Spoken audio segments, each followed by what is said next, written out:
আগে মধুসূদন অত্যন্ত দুষ্ট বটে, কিন্তু পড়াশোনায় খুব মজবুত। বেশ বেশ, শুনে খুশি হলাম। কখনো দুবার বলে দিতে হয় না, যেটা আমি পড়িয়ে দিই সেটি কখনো বলে না। বটে বটে, তা আজ আমি একবার পরীক্ষা দিয়ে দেখবো। তা দেখুন না, দেখুন না, আশা করি হতাশ হবে না। বেশ বেশ। এই যে দিদিমণিকে দেখছেন না, কাল আমাকে এমন মার মেরেছে না চল করছে। আজ আমি এই সরপুর, আজ আমি একে টাকাবো।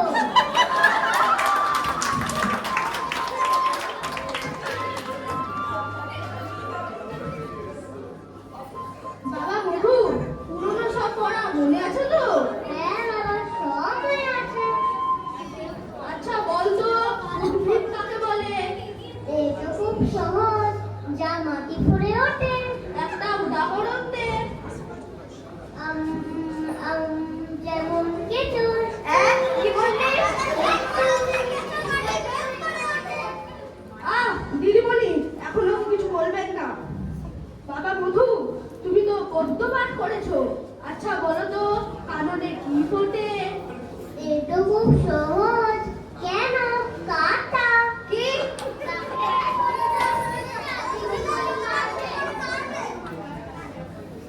আচ্ছা আচ্ছা, ছাড়ুন ছাড়ুন। বাবা মধু, বলতো, সিরাজউদ্দৌলাকে কে কেটেছে? এই তো খুব ইতিহাসে কি বলে?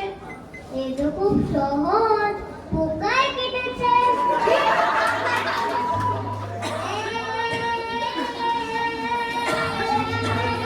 আপনি মিঠি মিঠি মারেন কেন? আমি কি মিথ্যে বলেছি? বাবাকে জিজ্ঞাসা করো আমি ঠিক নাকি ভুল। আচ্ছা আচ্ছা, ঠিক আছে। শুনো, দেখুন দেখুন না, শুনে সিরাজউদ্দৌলা কেন? পুরো বইটাই তো পোকায় কেটেছে।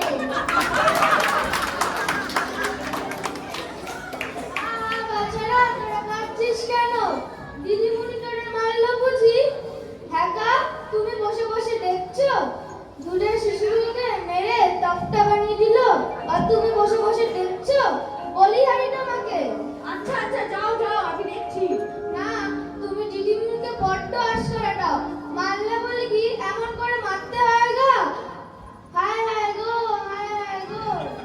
দিদিমণি, শুধু মারধর করলে কি আর আপনার ছাত্র শিখবে? ঠিক বলেছো। যাই, ওদিকটা আবার ডাল বসিয়েছি, ওটা আবার পুরো চচ্চড়ি হয়ে গেল। বাবা মধু, চোখ মুখ মোচ, তোকে এখন একটা অঙ্ক ধরি। হ্যাঁ বাবা, ধরার উত্তর ঠিকই বলবো। গুড। ধর, তোকে 6:30 সন্দেশ দিয়ে বলা হলো 5 মিনিট সন্দেশ খাওয়ার পর যা বেঁচে থাকবে তা তোকে নন্টে ফন্টেকে দিয়ে দিতে হবে। এবার আমার প্রশ্ন হলো, একটা সন্দেশ খেতে যদি তোর 2 মিনিট সময় লাগে, তাহলে নন্টে ফন্টের জন্য কটা সন্দেশ বেঁচে থাকবে? একটাও না, একটাও বেঁচে হবে না বাবা, চলবে না, সব ছেলে চলবে না। কি করে করলে এই হিসাব? বল আমাকে, বল। মার না খেলে তোর বুদ্ধি হবে না বুঝি? লক্ষ্মী ছাড়া বদমাস, তোর মেয়ে তোর পিঠ লাল করে ছাড়বো। আজ তোর শেষ দিন কি আমার শেষ দিন?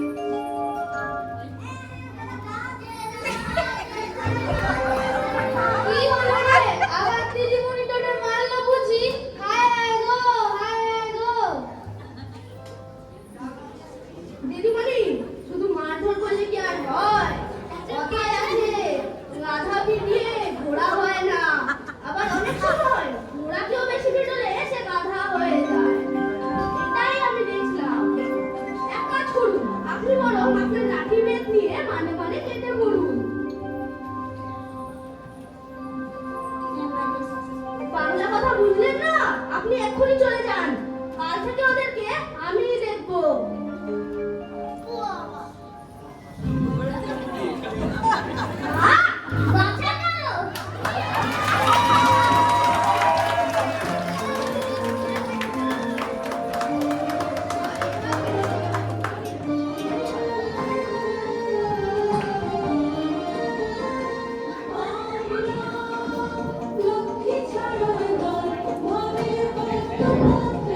সরে সরে সরে যুগও বদলায়, দুষ্টামিও বদলে বদলে যায়। যাচ্ছে কথা, যাচ্ছে কথা। চলে দেখি হাসপাতালের বাড়িতে কি চলে।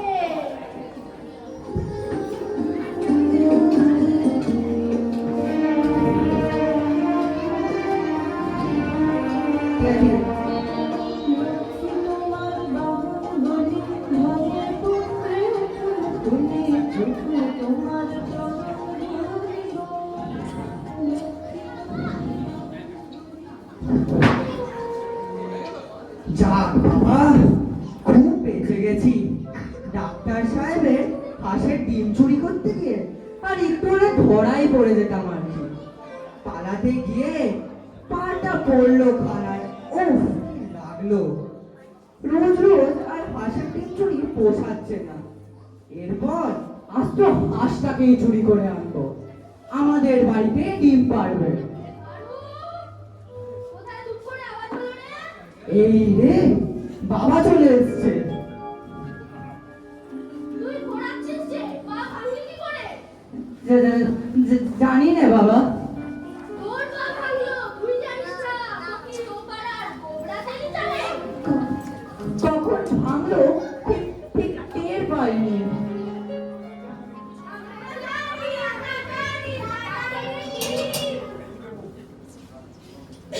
আচ্ছা, কিছুই জানিস না তাই না? তবে এই লাঠির বাড়িতে তোর মাথাটা ভাঙলে তবে টের পাবি। বুঝেছি।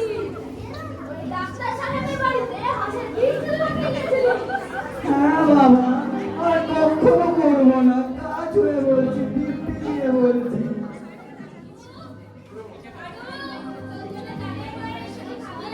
হ্যাঁ মা, আসছি। আমাদের কেউ দাও নি কানের পাড়া, কানের পাড়া, কানের পাড়া। বড় বিক্রি করে, আমরা খারাপ, কি বাজা, কি বাজা।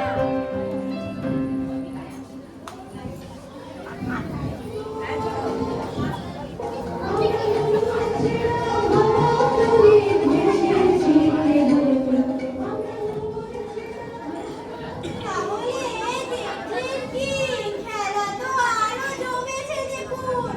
কদিন পর হারাধন বাবা জীবন ডাক্তার সাহেবের বাগান বাড়ির ভিক্ষা, আজ তো একটা হাঁস ব্যাগে পুরো আসতেছে দেখুন। হরি হে মাধব, চলেন দেখি এবার কি হয়। আমি বরং সরিয়া পড়ি।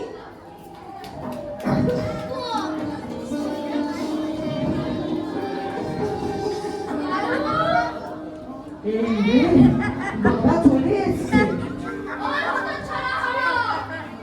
আগে ও কিছু নয় বাবা, কিছু নয়। ও কালকের ওই তালের বড়া।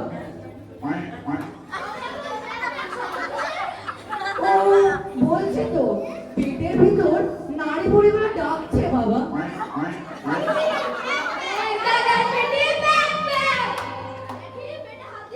না না না না না না, ছুঁয়ো না, ছুঁয়ো না, বড্ড ব্যথা। বোঝা গেছে, কত টাকাকে জব্দ করতে হবে। তোর রক্ত সহজ নয়, তোকে হাসপাতালে নিয়ে যেতে হবে। না না বাবা, তার কোনো দরকার নেই। এমন আমার মাঝে মধ্যেই হয়।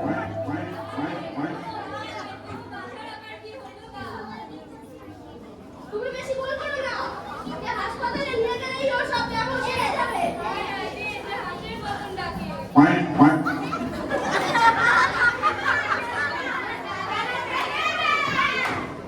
না না মা, তোমরা সবাই আমাকে ভুল বুঝছো। ও হাঁস নয়, ও তালের বড়া। ধুর, তোমরা যত চেল্লাচ্ছ বড়গুলো তত ডাকছে। তোর পেটের ডাকে পাড়া শুনতেই অস্থির হয়ে উঠেছে। চল চল, তোকে হাসপাতালে নিয়ে যাই, চল।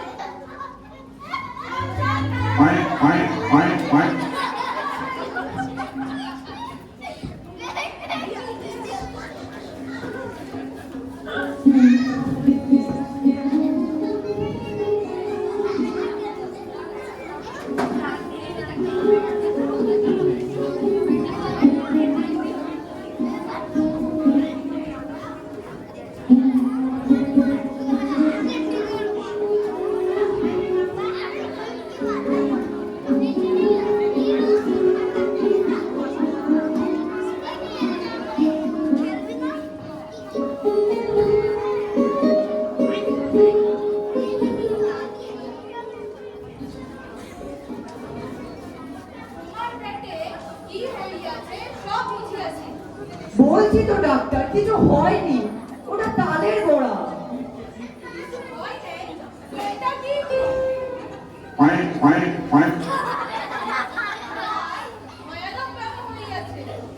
আমার ব্যায়াম হয়েছে আর আমি জানি না, আর তুমি জানো ডাক্তার?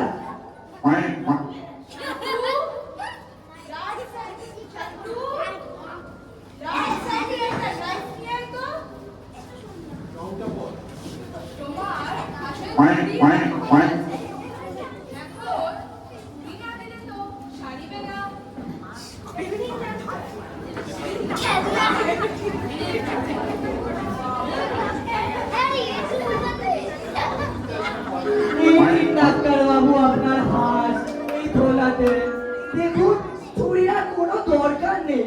আমার ব্যায়াম একেবারে ছেড়ে গেছে, ভুল হয়ে গেছে ডাক্তার বাবু, আর কখনো করবো না, ক্ষমা করে দিন আমাকে।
এখানেই শেষ হলো আমাদের নাটিকা।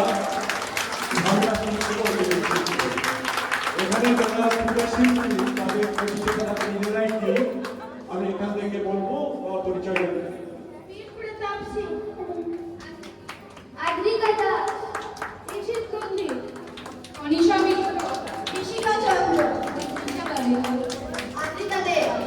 আদ্রিক মন্ডল,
তোমার সাথে অনেক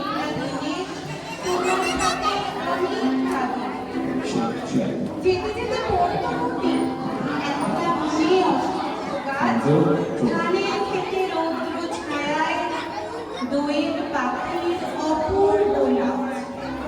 সেদিন কত ভালো ছিল, আকাশ ছিল, তুমিও ছিলে। রবি যখন তোমার পেতাম একলা ছাদে আকাশ নীল।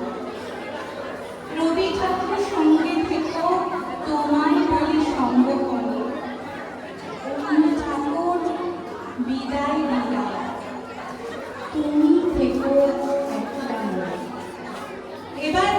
এবার আমাদের সামনে উপস্থিত সোমনাথ কুণ্ডু আর রোহিত বিশ্বকর্মা। রবি ঠাকুরের বহু পরিচিত আমাদের কিছু গানের মেলবন্ধন জানেন সরকারের কর্তাকে ওদের আহ্বান করি।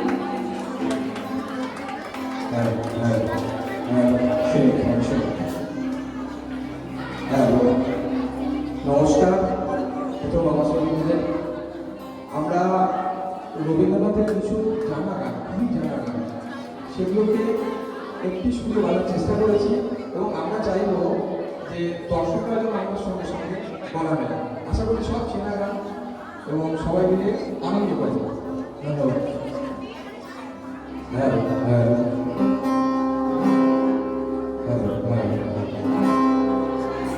জীবন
অনেক ধন্যবাদ সোমনাথ আর রোহিতকে এত সুন্দর একটা ফিউশন আমাদের উপহার দেওয়ার জন্য।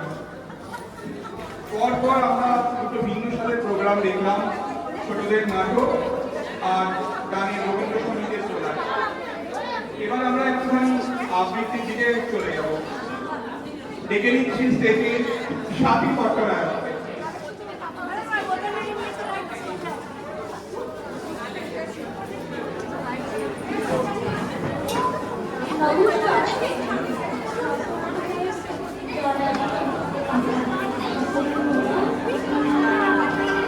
এখন আমি কবি রবি ঠাকুরের লেখা একটা কবিতা। হ্যালো, আমি শিক্ষা করে ফিরতেছিলাম প্রাণীর পথে। তুমি যখন চলেছিলে তোমার সর্বরাতে, কখন কয়েক স্বপ্ন সময় রাখতেছিল চোখে বড়। কি বিচিত্র সুন্দর, কি বিচিত্র স্বাদ, আমি মনে ভাবতেছি যে কোন মহারাজ আরে শুভক্ষণে রাত্রিবেলা ভেবেছিলেন তবে আজ আমাদের দাঁড়িয়ে দাঁড়িয়ে ফিরতে লাগে তবে দাঁড়িয়ে হতে দাঁড়িয়ে পাহাড় দেখা পেলেন পথে চলে যে রওনা ধরো শান্ত জলের ছপারে দুই ধারে মুঠা মুঠা কুড়িয়ে নেব খায় খায় দেখে শ্মশান থেমে গেল আমার কাছে এসে আমার মুখপানে চেয়ে নামলে তুমি এসে দেখে মুখের তো শূন্যতা জুড়িয়ে গেল সকল ব্যথা হেন কালের কিসের লাগে তুমি আমার সাথে আমায় কিছু দাও বলে বাড়িয়ে দিলে হাত তুমি কি কথা রাখা দিলা আমায় দাও কিছু শুনে ভালো কালের তরে রোহিত মাথায় তোমার কি অভাব আছে ভিখারি ভিক্ষুকের কাছে যে কেবল কৌতুকের বসে আমায় প্রবল চড়া ঝুড়ি বসে ফেলেছি তুমি একটি ছোট গলা যাবে বাসন ছাড়ি ছাড়ি এনে যার করি কেটে ভিক্ষার মাঠে একটি ছোট সোনার কড়া দেখি দিলেন যারা ভিখারিরে স্বর্ণ হয়ে নেমে ফেলে তখন তাদের চোখের জলে তুলি নয়ন ভরে তোমায় কেন দিলি আমার সকলের সহিত করে নমস্কার।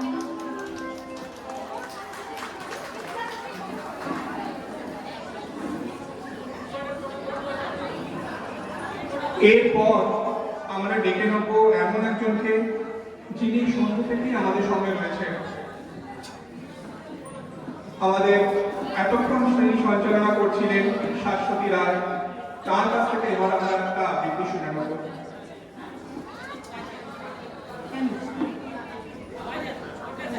হ্যালো, প্রেমের ঠাকুর রবি ঠাকুরের কাব্য কাব্যনাট্য চিত্রাঙ্গদা থেকে কিছু অংশ আমি পাঠ করব। আমি চিত্রাঙ্গদা, রাজেন্দ্র নন্দী। হয়তো পড়িবে মনে কোনো একদিন কোনো সরোবর তীরে শিবালয়ে দেখা দিয়েছিল এক নারী।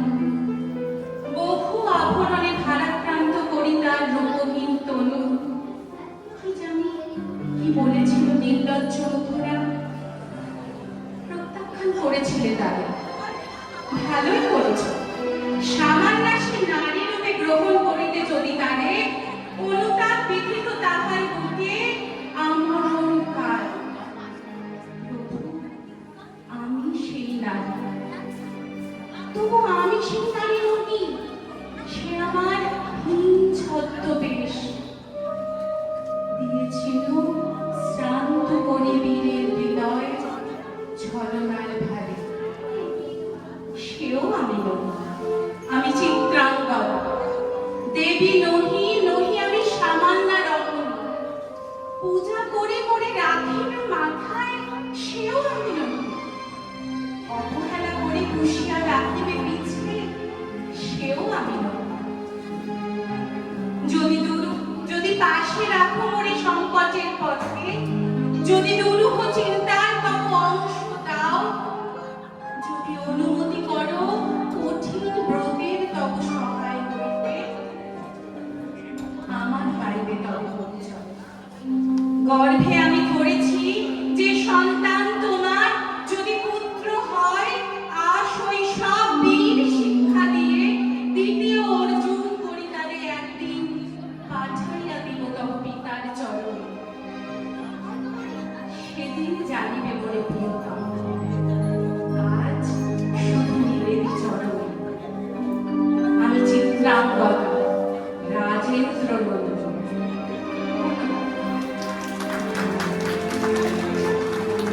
জোরে হাততালি হয়ে যাক এবার। এরপর ডেকে নিচ্ছি তিতাসকে, তিতাস ঘোষ।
জোরে হাততালি হয়ে যাক তিতাসের জন্য একবার।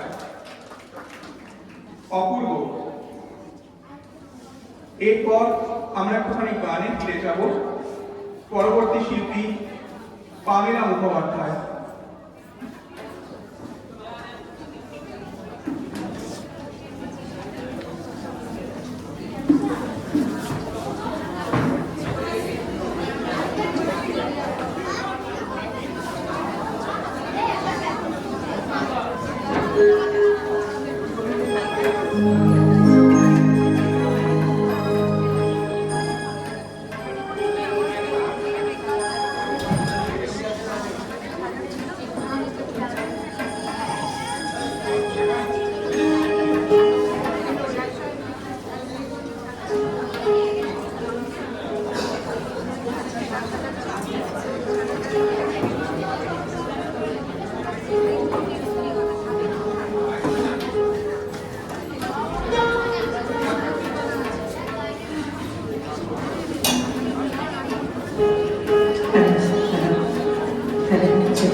আমার আন্তরিক প্রণাম কবিগুরু রবীন্দ্রনাথ ঠাকুর ও কাজী নজরুল ইসলামের চরণে।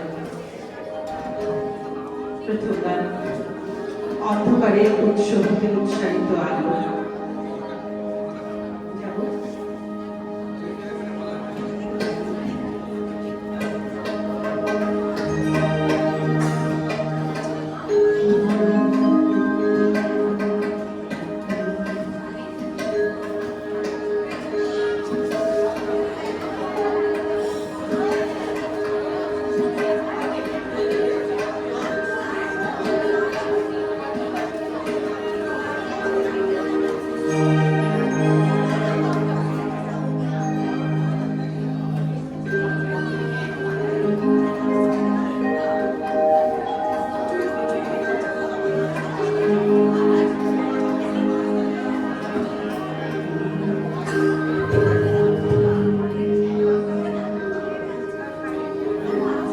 অন্ধকারের উৎস হতে উৎসারিত আলো, সেই তো তোমার আলো, সকল রঙ-বিরঙ মাঝে জাগো সুজি ভালো, সেই তো তোমার ভালো।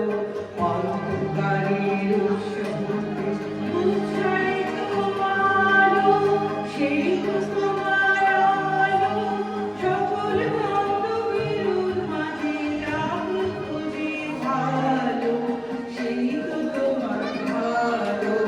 অন্ধকারের উৎস হতে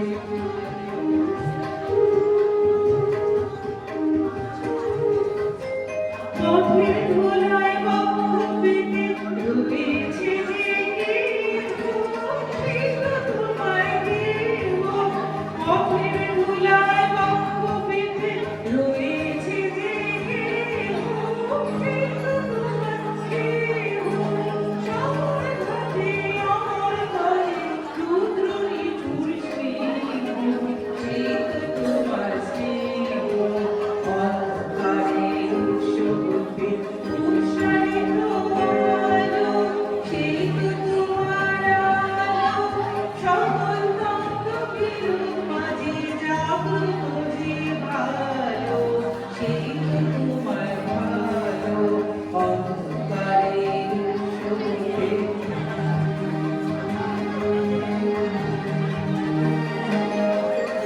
সকালে বান্ধবে অনিশ্চিতার, সেই তো তোমার গান। মৃত্যু আপন পাত্রে ভরেছে যে প্রাণ, সেই তো তোমার প্রাণ। সকালে বান্ধবে অনিশ্চিতার, সেই তো তোমার গান। মৃত্যু আপন পাত্রে ভরে বহিছে যে প্রাণ, সেই তো তোমার প্রাণ। বিশ্বজনের পায়ের তলে ধূলিময় যে ভূমি, সেই তো তোমার ভূমি। বিশ্বজনের পায়ের তলে ধূলিময় যে ভূমি, সেই তো স্বর্গভূমি। সবাই নিয়ে সবার মাঝে লুকিয়ে আসো তুমি, সেই তো আমার তুমি। অন্ধকারের উৎস হতে উৎসারিত আলো, সেই তো তোমার আলো, সকল দ্বন্দ্ব-বিরোধ মাঝে জাগ্রত যে ভালো, সেই তো তোমার ভালো। অন্ধকারের উৎস হতে নীলঞ্জন ঘন কুঞ্জ ছায়ায় সমৃত অঙ্গন, হে গম্ভীর গম্ভীর। নীলঞ্জন ঘন কুঞ্জ ছায়ায় সমৃত অঙ্গন, হে গম্ভীর হে গম্ভীর। পরলৌকিক কম্পিত কায় চঞ্চল অন্তর, পরলৌকিক কম্পিত কায় চঞ্চল অন্তর। ঝঙ্কিত কাঞ্চিল নীলমণি, ঝঙ্কিত কাঞ্চিল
তখন শয়নে তপ্ত ঘরে পড়েছিল কাঁটাটা পাঠালে কাহারি ইন্দ্রলোকে অমৃত বাণীর বার্তা তখন শয়নে তপ্ত ধরণী পড়েছিল কাঁটাটা পাঠালে কাহারি ইন্দ্রলোকে অমৃত বাণীর বার্তা মাটির কঠিন বাধা হলো কি দিকে দিকে হলো দিল দিকে দিকে হলো দিল পুরো দয়া হঠাৎ ধরাতল সমাকীর্ণ ছিন্ন হয়েছে বন্ধন কবি ছিন্ন হয়েছে বন্ধন কবি যে গম্ভীর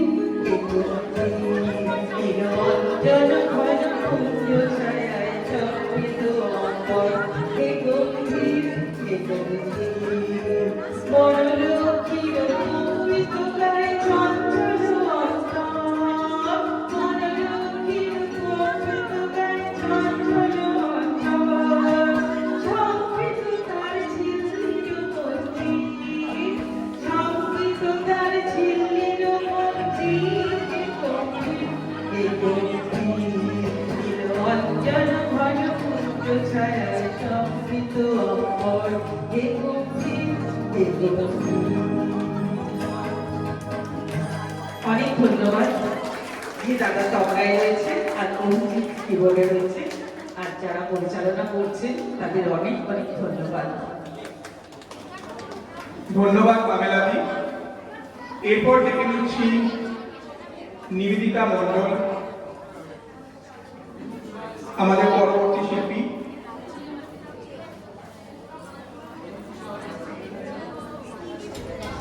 আর রিঙ্কুদি যদি উপস্থিত থাকো একটু ব্যাক সাইডে চলে এসো। রিঙ্কু দাস।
ফুল